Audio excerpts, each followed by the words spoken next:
So first of all, we'll give you a brief overview of why are we talking to you today. What is AI? Because AI can make everything, right? What is artificial intelligence? How is AI used in healthcare? What are some typical concerns? And what is AI governance? So our primary goals are to better understand how the patient community perceives AI, find out what you want to know about AI and its uses in healthcare, understand if and how human oversight would address any concerns you may have around AI, and understand how you would report concerns related to your care, along with any concerns related to AI tools used in your care. So first of all, what is AI? AI, or artificial intelligence, is a computer-based system used to find and predict patterns. AI is trained using large amounts of data, images, sounds, text, or numbers. And AI can guide human decisions based on the trends it predicts. All to say, essentially, AI is a mathematical model, right? It will take information that we feed into it, data that's already been captured, or sometimes there might be kind of like pain indices or things that are captured during the point of care. And then that is used in order to either make a prediction or to streamline a process, help with risk categorization as an aid to how we're delivering patient care, to help and assist the person that may be a physician, a nurse, a scheduler, to perform their duties effectively. So how is AI used in healthcare? And so here we see an example of the sepsis model. This is a model that's used at Duke for identifying patients that might be undergoing sepsis.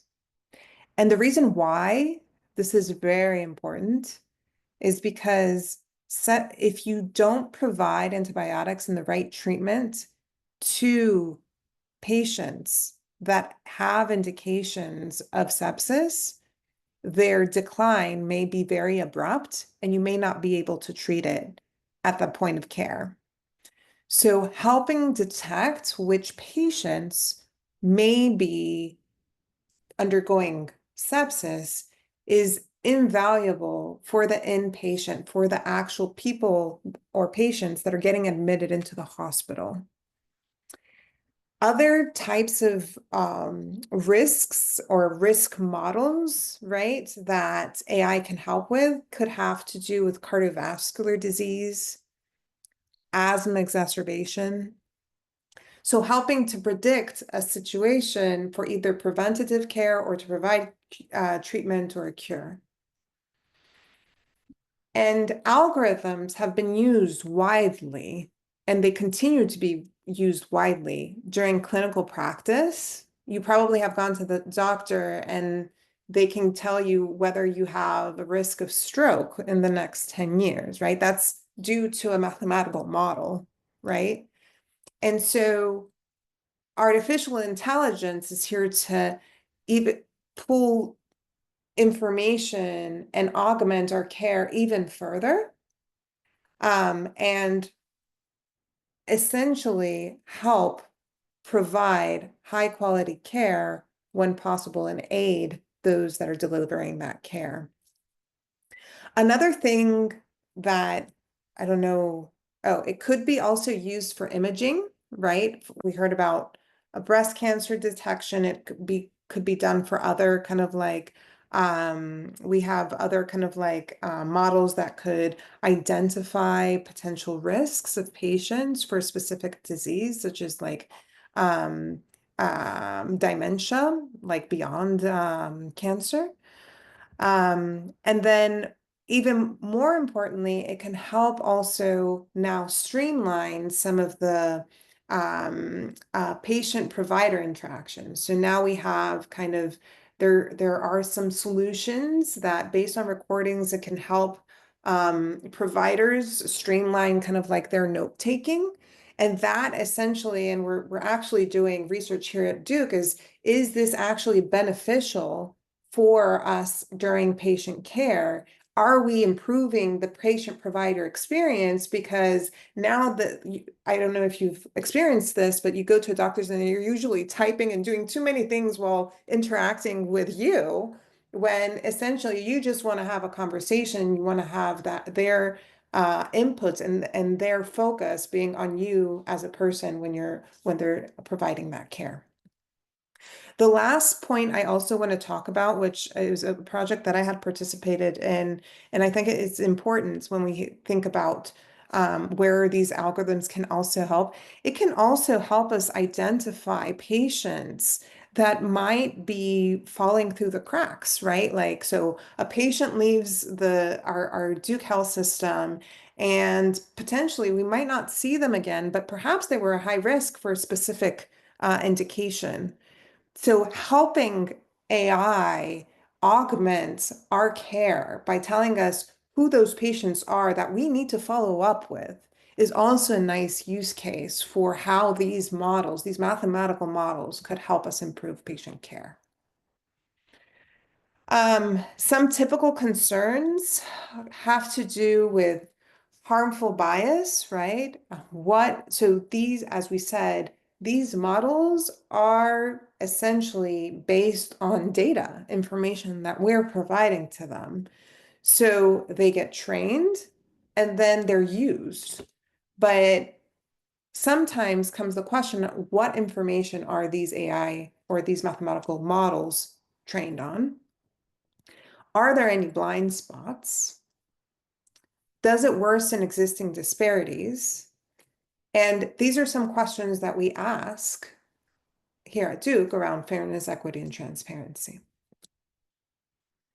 Safety, can AI cause harm? Do the benefits outweigh the risks? Will AI go rogue? Who's responsible? Governance is one thing that is important for all of this, not only safety, but also harmful bias. But then humans in the loop, right? In that question, will AI go rogue? Is there a person looking at that output, or is it just a model that's delivering patient care? And data privacy, how is my personal information protected? How is my information being used to improve care with AI? So cybersecurity, disclosure, consent.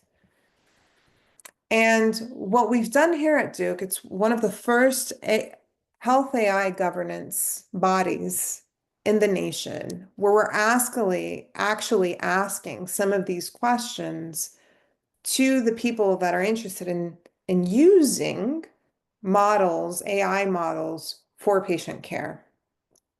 And you can find more information about our process in the on the website that you see on your screen.